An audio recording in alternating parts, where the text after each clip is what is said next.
mucho. Hoy vamos a tratar de desenmascarar algo. Dice la palabra del Señor que el enemigo nuestro anda como león rugiente buscando a quien devorar, y que nosotros no ignoramos las artimañas del enemigo, pero la verdad es que muchas veces nos movemos como ignorando algunas de sus artimañas, o quizá no le damos la importancia, ¿no? Cuando el Señor formó su pueblo y lo sacó de Egipto, estoy hablando de lo que pasó en el libro de Éxodo, ellos venían de 400 años. 400 años es un montón de tiempo. Yo no sé, cada uno de ustedes en su familia, si sabe dónde estaba su familia hace 400 años atrás. O sea, de 400 años a esta parte pasó una banda de tiempo y nuestras familias atravesaron un montón de situaciones, muchas cambiaron de países, cambiaron de culturas, de idiomas, ¿no? Bueno, el que iba a ser el pueblo de Dios había estado 400 años esclavo en un país con una cultura que no era la cultura que Dios quería darle. Entonces, cuando lo saca de Egipto, a Dios le toma mucho tiempo y mucho trabajo transformar el corazón y la mente de este pueblo, que era ya bastante numeroso, para que ellos mismos se convencieran de que no eran lo que eran en Egipto, no era lo que eran antes. Entonces, como toda nación que inicia, Dios genera una mini constitución que le encontramos en los famosos 10 mandamientos. Son como puntos clave, ¿sí? Que dice, miren, esto es y va a ser así. Y después hay libros enteros en la Biblia, en el libro de Éxodo, en el libro de Levítico, Números también hay parte, y en Deuteronomio se repite toda la enseñanza de las leyes de Dios, que no eran solamente un cuerpo de leyes como diciendo, bueno, ahora van a hacer lo que yo quiero, sino que era una forma de mostrarle al pueblo nuevito que ellos no eran lo que eran antes, ¿sí? Que ahora eran un pueblo distinto, y que como pueblo distinto y guiados por Dios se basaban y se conducían por los principios de este Dios, no los dioses de Egipto. Si ustedes leyeron alguna vez en la historia, los dioses de Egipto eran bastante extraños y exigían cosas muy extrañas a la gente. Dios no quería que eso se repitiera en su pueblo. Él no era esos dioses, esas cosas raras con cabeza de animal que tenían en Egipto. Era otro Dios, era el Dios, era Dios. Y entonces Él quería enseñar esto. Entonces, a través de todas esas leyes, más allá de un sinnúmero de cosas que ellos debían cumplir, y que a veces las leyes pareciera que se transforman en eso, ¿no? Todo lo que tenemos que cumplir, todas las cargas acá entre Belín, todos los impuestos que tenemos que pagar, todo lo que se puede, lo que no se puede, el horario de tal cosa, qué plomazo. Bueno, pero en el caso del pueblo de Dios, esas leyes tenían como misión moldear al pueblo a la imagen de un Dios que era totalmente distinto de todo lo anterior que ellos habían conocido. Menuda tarea, ¿no? Hay un pedacito de esta ley que yo quiero que leamos hoy, porque de ahí vamos a iniciar este desenmascaramiento, no sé si existe la palabra, de una de las artimañas del enemigo. Vamos a buscar en Levítico, capítulo 19. Yo voy a leer en NBI, los que tengan otra versión eligen si lo leen de la pantalla o lo leen en su versión, ahí con riesgo de por ahí confundirse un poquito, perderse por las palabras distintas. Yo lo voy a leer acá. Levítico, capítulo 19.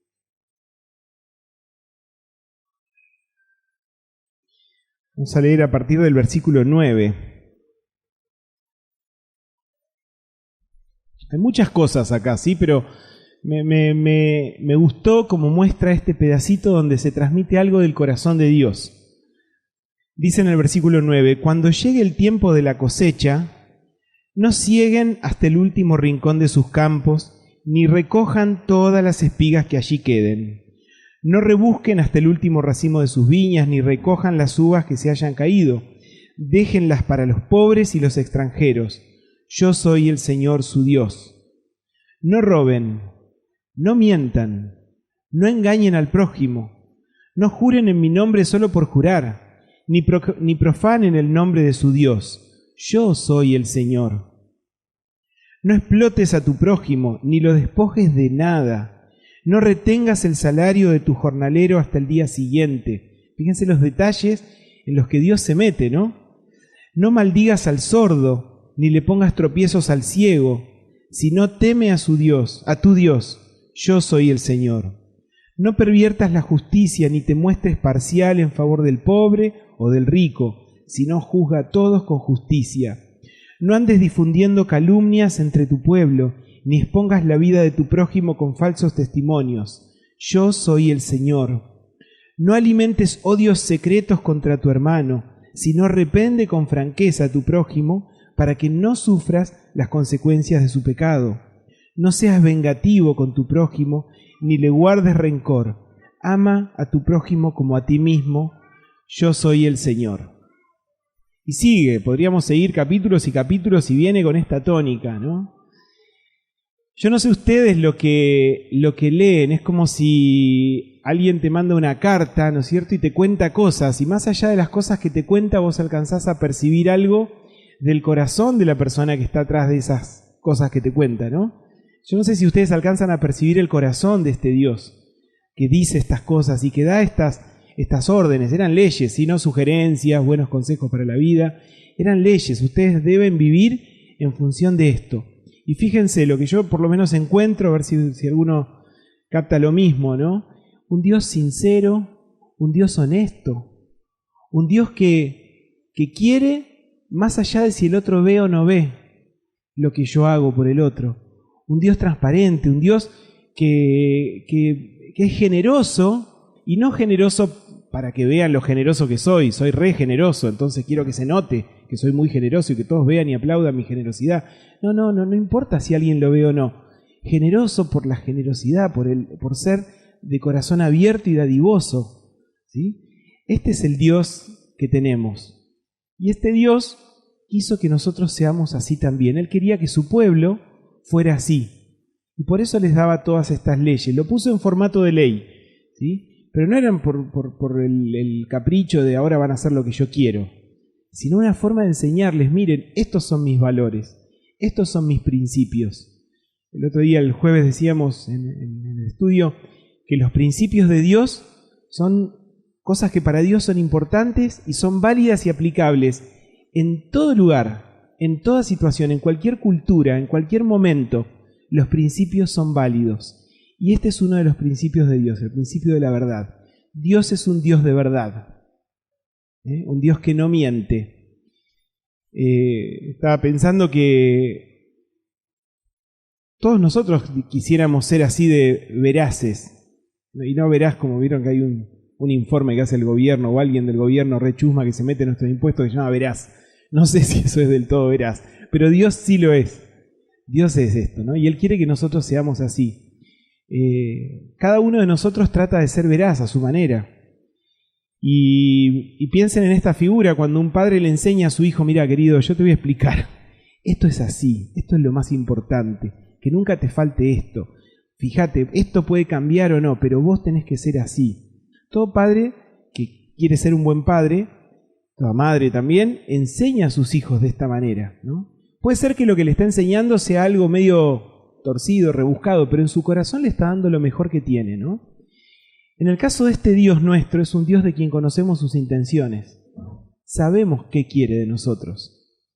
Entonces podemos confiar que su verdad es verdad posta, es verdad de verdad. Y es verdad llena de buenas intenciones, no es una verdad que trata de confundirnos y llevarnos por un camino rebuscado. Así es Dios. Y eso es lo que Él quiere para sus hijos. Vamos a buscar ahora en el Evangelio de Juan, un episodio de Jesús donde está girando este tema de la verdad y la mentira, que es el otro lado de la cosa. Juan capítulo 8.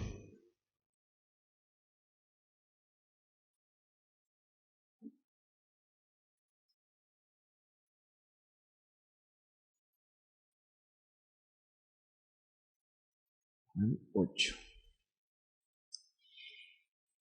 En el versículo 31 dice, Jesús se dirigió entonces a los judíos que habían creído en Él y les dijo, si se mantienen fieles a mis enseñanzas, serán realmente mis discípulos y conocerán la verdad, y la verdad los hará libres.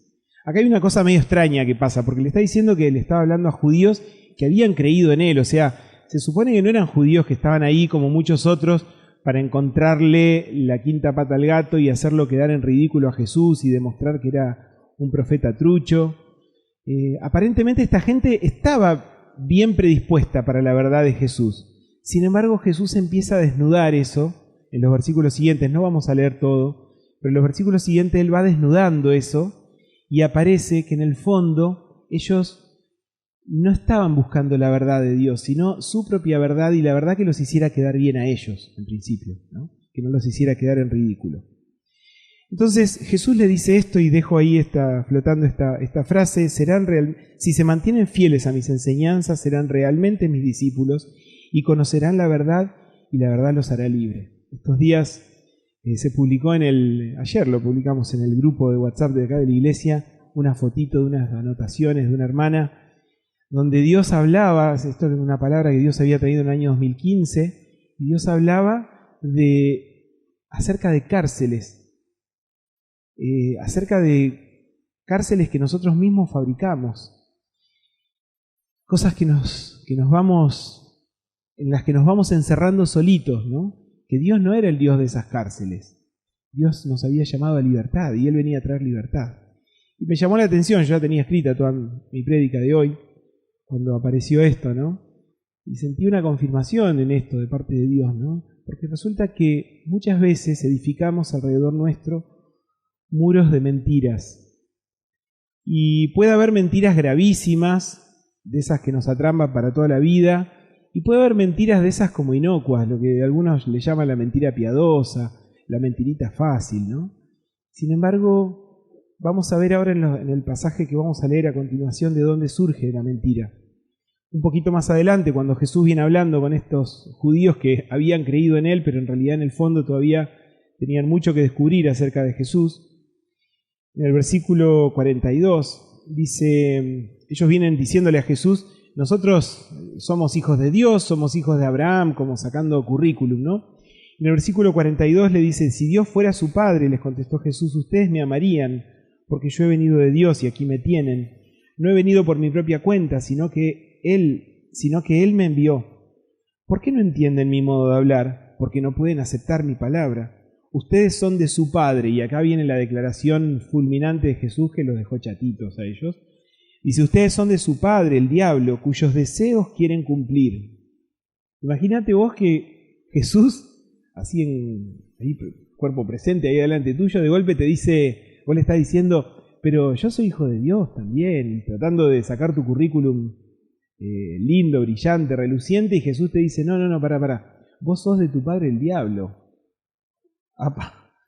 Se puso picante. Vos sos de tu padre el diablo y querés cumplir los deseos de tu padre el diablo. Te sentís como que te aplastaron ahí contra la pared, ¿no? Y sigue Jesús: desde el principio, el diablo, ha sido un asesino y no se mantiene en la verdad, porque no hay verdad en él. Cuando miente, expresa su propia naturaleza, porque es un mentiroso. Es el padre de la mentira. Todas las mentiras que decimos, que creemos, que nos apropiamos, de alguna manera, surgen de ahí, de este padre de la mentira. Cuando mentimos, de una forma chiquita o grande, estamos dejándonos seducir por los principios de alguien que no es nuestro papá, nuestro ahora papá natural, Dios. Si creímos en Jesús, somos hijos de Dios, y sin embargo, seguimos aplicando en nuestra vida principios del otro reino. Esto, en las reuniones de las mujeres estuvieron durante un tiempo largo también desmenuzando esto, ¿no? Que si somos hijos de Dios, tenemos que vivir por los principios de nuestro Dios. Y tantas veces estamos tan acostumbrados a vivir según los principios que nos rigieron por tantos años quizá, que es más fácil seguir con el caminito que veníamos trayendo que dejar que Él cambie eso en nosotros. Entonces, a veces cambiar esos principios de nuestra vida, a veces surge un poco más fácil y a veces lleva un poco más de trabajo, pero definitivamente es nuestro deber ponernos en este camino de intentar y empezar a vivir de acuerdo a los principios de Dios. yo encontré 4 maneras de mentir, 4 maneras de vivir la mentira. 2 son propias y 2 ajenas. Ahora después van a entender por qué les digo así, pero son formas en las que incorporamos la mentira a nuestra vida cotidiana y tenemos que ser transformados de esas cosas. Quizás haya más, puede ser que haya más. Yo hasta donde estudié el asunto llegué hasta ahí, hasta esas 4 maneras. Una de esas maneras es la mentira fácil, la mentira para zafar de situaciones. La mentira esa que sale rápido. ¿Vos viste tal cosa? No. Y adentro sabemos que en realidad sí vimos, pero es más lío explicar y vamos a tener que decir cosas que no teníamos ganas y vamos a tener que dar explicaciones muy largas, entonces es más fácil decir no y ya está. Esa es la mentira fácil. Es muy triste que nosotros resolvamos nuestras cosas con la mentira fácil. Es muy triste. En Proverbios 12:22, perdón Esteban, te cambié un poquito el orden, pero Proverbios 12:22 dice lo que Dios piensa acerca de eso y de todas las mentiras. Proverbios 12:22 dice, el Señor aborrece a los de labios mentirosos, pero se complace en los que actúan con lealtad. Es el mismo Dios que muchos años antes les había dicho esto, no mientan, hablen con la verdad. ¿Sí? El mismo Dios, unos años después, ya en la época de Salomón, o alguno de estos que escribieron todos los proverbios, Dios dice esto, ¿no? El Señor aborrece a los de labios mentirosos. Yo no quiero que Dios me aborrezca. Y Dios está en un conflicto cuando digo mentiras, porque en realidad Él me ama. Y acá dice que aborrece. Lo pongo en una situación a Dios. Él me ama. Jesús dio su vida por mí. Y yo soy un hijo de Él. Y soy un justificado por el sacrificio de Jesús. Pero resulta que lo pongo a Él en situación de que me querría aborrecer. Porque le da muchísima molestia que yo siga empleando la mentira para mis cosas cotidianas. Nunca tenemos que decir una cosa por otra. Las evasivas. A ver, yo te pregunto, ¿hiciste tu trabajo? ¿Sabes que estuve con otras cosas? Y ¿hiciste tu trabajo o no hiciste tu trabajo? ¿Hiciste lo que te habías comprometido a hacer o no? Es que vos no sabés la semana que tuve. Yo te pregunté si hiciste lo que tenías que hacer o no. O sea, estas situaciones que se dan de manera tan cotidiana, ¿no es cierto? Las excusas son pequeñas mentiras también. Y tenemos que dejarlas afuera de nuestra vida cotidiana. Otra mentira, el falso testimonio. Cuando estamos diciendo algo acerca de alguien o de una situación y es mentira. O lo estamos agrandando. Es muy claro en Éxodo 20, cuando Dios da estos 10 mandamientos. En realidad, en ese caso, la única forma de mentira que Él menciona es esta, por lo menos en mi Biblia, y de acuerdo a la traducción que yo tengo, dice en el versículo 16, Éxodo 20, 16, dice, no des falso testimonio en contra de tu prójimo. No manches a nadie hablando mal. Hablando de decir mentiras, ¿no es cierto? Hablando de inflar una cosa, haciéndonos pasar que tenemos la posta, la primicia, la que nadie se enteró y nosotros sí nos enteramos. Es genial cuando de golpe decimos, no sabés lo que me enteré, y todos se dan vuelta así, a ver qué te enteraste, ¿no? Qué sensación, ahí tenemos la atención de todo el mundo, y por ahí estamos mandando una macana grande como una casa, y está mal. Y en ese momento quizá todos se ríen y disfrutan de nuestro comentario sabroso, y Dios está llorando, y lo estamos poniendo a Él en situación de aborrecer a su propio hijo, su propia hija. Qué terrible cuando producimos esa contradicción en el corazón de Dios. Qué tremendo esto, ¿no? Así que los chismes, las exageraciones, todo eso tiene que quedar para siempre afuera de nuestro vocabulario, afuera de nuestra manera de pensar y de hablar acerca de los demás. Mi mamá decía siempre algo, decía, si no tenés nada bueno que decir, no digas nada. No, si no tenés algo bueno para decir de esta situación, bueno, quizás sea mejor que guardes silencio. No hace falta que siempre opinemos de todo. Y miren, esto se lo dice alguien de opinión suelta, rápida, fácil. Yo puedo hablar muy de más rápidamente y sé que es algo que el Señor tiene que seguir trabajando en mí, porque me cuesta morderme la lengua y decir, mejor no digas esto. No lo digas, ya lo pensaste, ya estuvo mal, lo pensaste, pero por lo menos déjalo morir ahí y no lo saques para afuera porque vas a estar afectando lo que los demás piensan. Es toda una lucha para mí eso y le pido al Señor que siga transformando mi vida.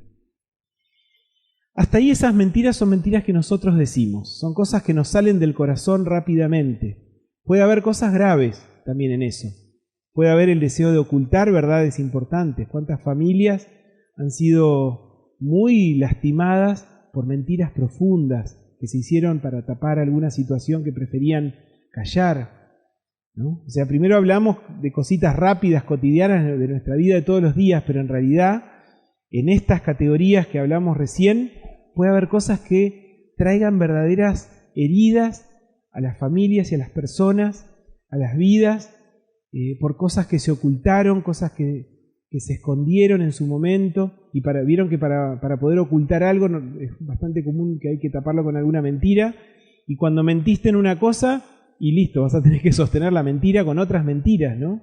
Y hacemos un castillo de mentiras que sostienen nuestras aparentes verdades, cuando en realidad no es la pura verdad.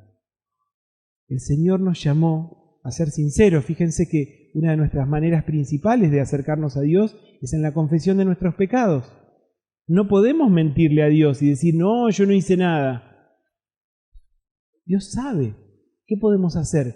Ponernos vulnerables, aceptar nuestra condición y decirle la verdad a Dios. Si no podemos decirle la verdad a Dios, difícilmente podamos decirle la verdad a las personas. Ahora vamos a avanzar a otra área de mentiras. Vamos a hablar de mentiras, mentiras que yo elijo creer acerca de mi familia, acerca de mi historia. Después vamos a hablar de las mentiras más personales que afectan la identidad. Pero en principio, mentiras un poco que nos han marcado desde nuestra cultura familiar. Muchos quizá hemos crecido en familias donde en nuestra familia somos así. A mi familia siempre le hicieron tal cosa, entonces por eso nosotros somos así. Pasa que a nosotros siempre nos faltó determinada cosa, entonces ahora. Entonces sostenemos nuestras conductas actuales sobre la base de cosas que pasaron en nuestra familia o nos dijeron que eran una característica de nuestra familia. Es tremendo como Dios, cuando llega al corazón de alguien, lo primero que hace es hacer todo nuevo y te da una nueva identidad. No es que perdemos nuestro DNI, el DNI sigue estando, sigo siendo hijo de Osvaldo, no lo voy a poder negar, aparte todo el mundo me dice que cada vez estoy más parecido a él, por eso no me dejo la barba así grande, porque listo, y no nos van a reconocer la diferencia. Pero Dios tiene una genética más pura para nosotros. Entonces, ya estamos autorizados a despegarnos de nuestra historia familiar y decir, bueno, mi familia fue esto y esto y esto y esto, ponele. Quizá ni siquiera fue, pero lo creímos así y lo vivimos así, de esa manera, en esos términos se hablaba en casa. Entonces, lo que haya sido tu familia fue tu familia, pero vos estás iniciando, a partir de que conociste a Jesús, una nueva familia. Y si toda tu familia se caracterizó por el engaño, vos podés vivir sin engañar a nadie. Y si tu familia se caracterizó por ser vagonetas y poco trabajadores, vos podés marcar una diferencia, porque Dios inició una nueva historia en tu vida. Eso es que tenemos nueva vida. No es solo una nueva vida que se acopla como las actualizaciones de los programas de la computadora o de las aplicaciones del teléfono. Es lo mismo, un cachito actualizado. No tenemos una vida actualizada, tenemos una vida nueva, que surge de una genética nueva, pura. Entonces tenemos derecho y deber, porque son las dos cosas al mismo tiempo, derecho y deber a vivir en esta vida nueva. Y es lo que Dios espera de nosotros y Él nos capacita para vivir de esa manera. Fíjense que en Jeremías, estoy llevándolo quizá a una fase un poco más personal, Hasta ahora hablé mucho de las cuestiones familiares, pero en realidad yo puedo vivirlo a nivel personal. Jeremías, cuando Dios lo llama a este profeta, no sé si él no se consideraba profeta en ese momento, después de eso tuvo que descubrir que sí lo era.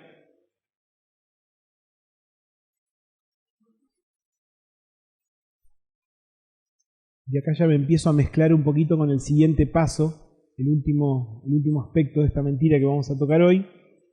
En Jeremías capítulo 1, en el versículo 5, perdón, yo puse el 6, pero es el 5. Antes de formarte, dice Dios, la palabra del Señor vino sobre mí. Antes de formarte en el vientre ya te había elegido.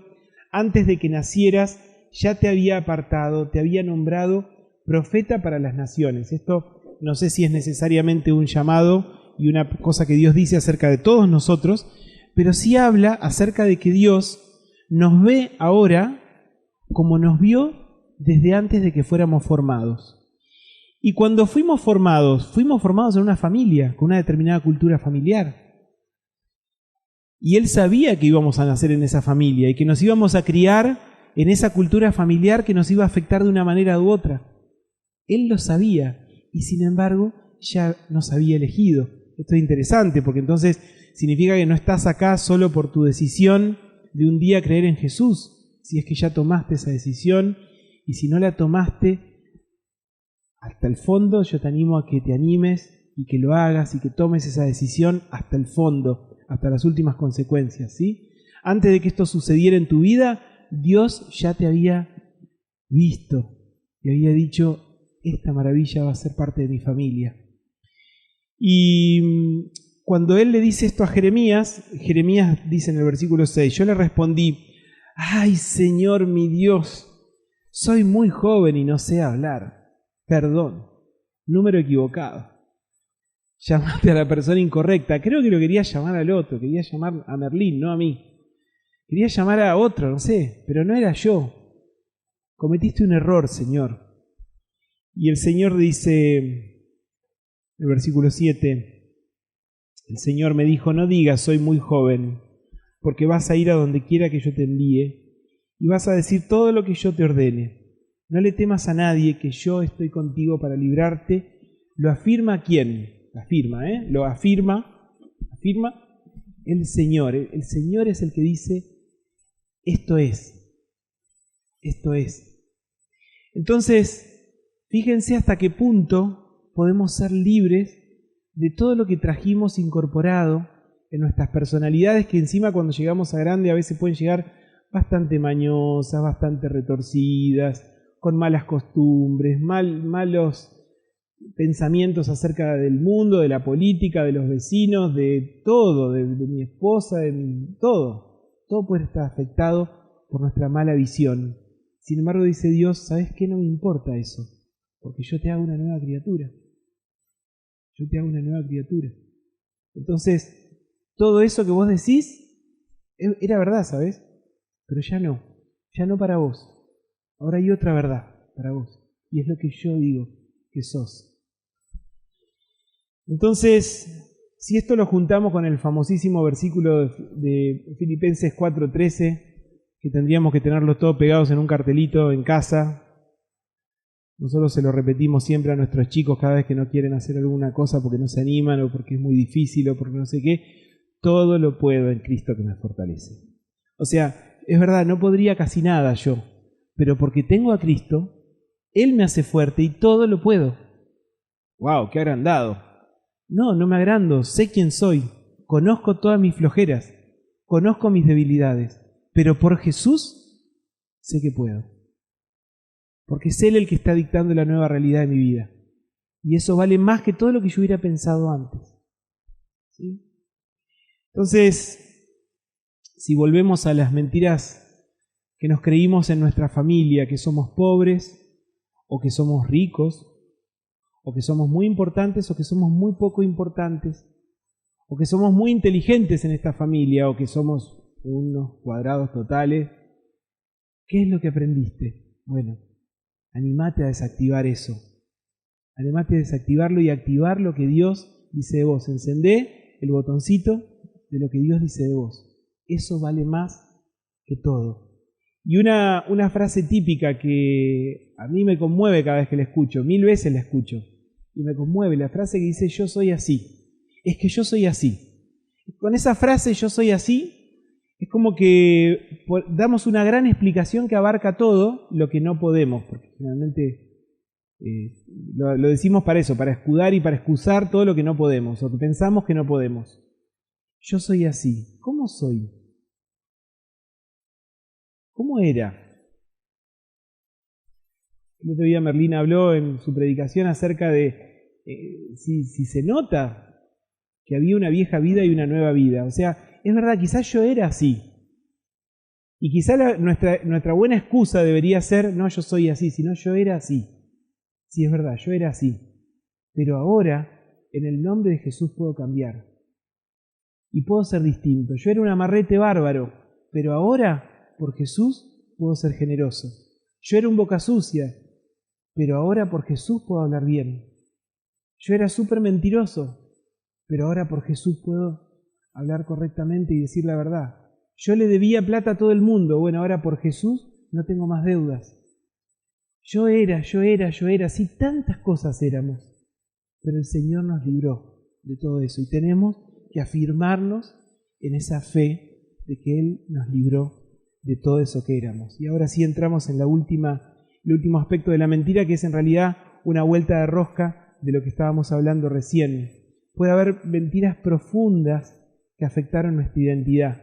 Las mentiras profundas vinieron de personas muy cercanas, generalmente fueron las personas que nos criaron, hermanos, personas muy cercanas en nuestra niñez y en nuestra adolescencia, cuando estábamos formando nuestra personalidad, cuando estábamos resolviendo quién íbamos a ser en la vida.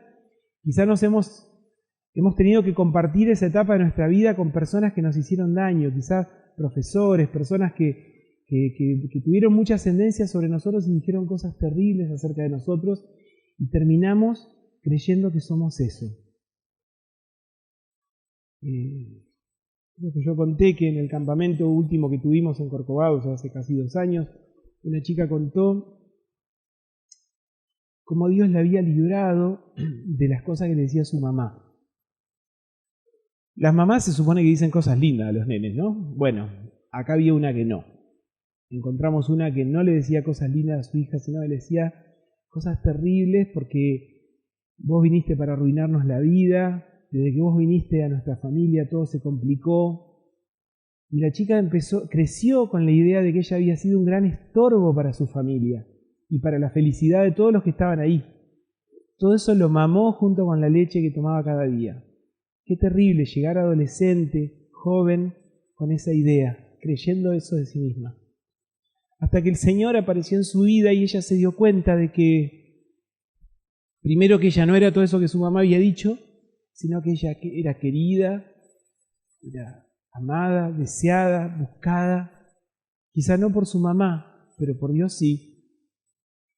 Y que Dios iba a cambiar eso, y que ella se había sentido tan triste y había odiado tanto a su mamá por esas cosas terribles que ella le decía, y pudo entender aún que su mamá todavía era una persona que necesitaba misericordia, y que ella había esperado que mamá la trate de la forma que solo le iba a tratar Dios, pero ahora había encontrado a Dios. O sea que el problema estaba ya en proceso de solución. Ella había encontrado un Dios que la amaba y que le daba valor, más allá de lo que mamá dijera. Entonces hasta pudo amar a su mamá, a esta mamá que le dijo cosas terribles, ella pudo amarla, porque necesitaba a Dios, esta mamá. Así que fue una historia muy conmovedora, ¿no? Muy real, lo vimos ahí la chica contándolo esto, ¿no? En 2 Corintios 5:16, dice esto que tenemos que tenerlo como un sello en nuestra vida. Dice, así que de ahora en adelante no consideramos a nadie según criterios meramente humanos. Aunque antes conocíamos a Cristo de esta manera, ya no lo conocemos así. Por lo tanto, y acá viene, si alguno está en Cristo, es una nueva creación. Lo viejo ha pasado. Ha llegado, no es que va a llegar algún día, no, ya llegó lo nuevo, ya estás viviendo en lo nuevo, aunque no lo puedas ver, aunque no lo puedas entender ni saber todo lo que implica, está, eso nuevo está alrededor tuyo Y más vale que empecemos a tomar conciencia de este Dios que nos da una vida nueva, una vida que se despega de lo viejo que pasó de veras, sí, pasó, pero pasó. Y ahora estamos viviendo en las nuevas oportunidades como una hoja en blanco que Dios va a escribir con mejor letra, con mejores palabras, con mejores definiciones que lo que hemos vivido antes, ¿sí? En 2 Pedro 2.9, un pasaje muy famoso también, estoy leyendo pasajes muy conocidos, pero en 2 Pedro capítulo 2, versículo 9, Dios declara algo sobre nosotros que debiéramos considerarlo muy seriamente.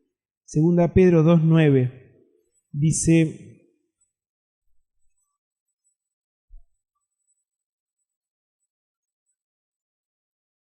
esperen que me equivoqué. Era 1 Pedro 2.9, perdón, me equivoqué. 1 Pedro 2.9 dice: pero ustedes son linaje escogido. ¿Qué significa linaje escogido? ¿Qué es linaje? Es un pedigré de familia, digamos así. Es sangre pura.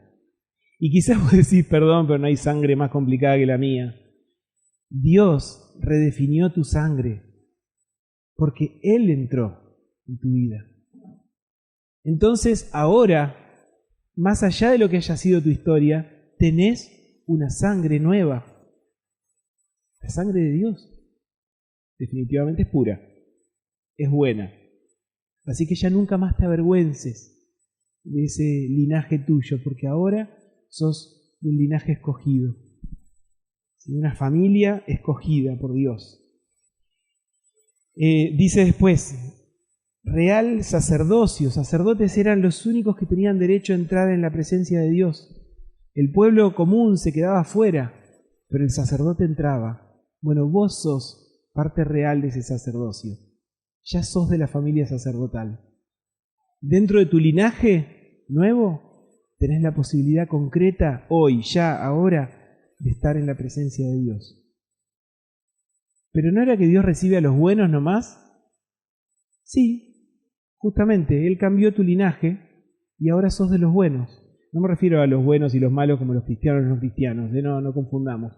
Estoy hablando de personas que se animan a ser transformadas por Dios y que Dios los ve ahora como justos. La Biblia nos llama justos, ¿sí? Por más que nosotros sabemos que somos injustos, Dios nos llama justos. ¿Por quién? Por Jesús. No por nosotros, no hicimos nada tan genial.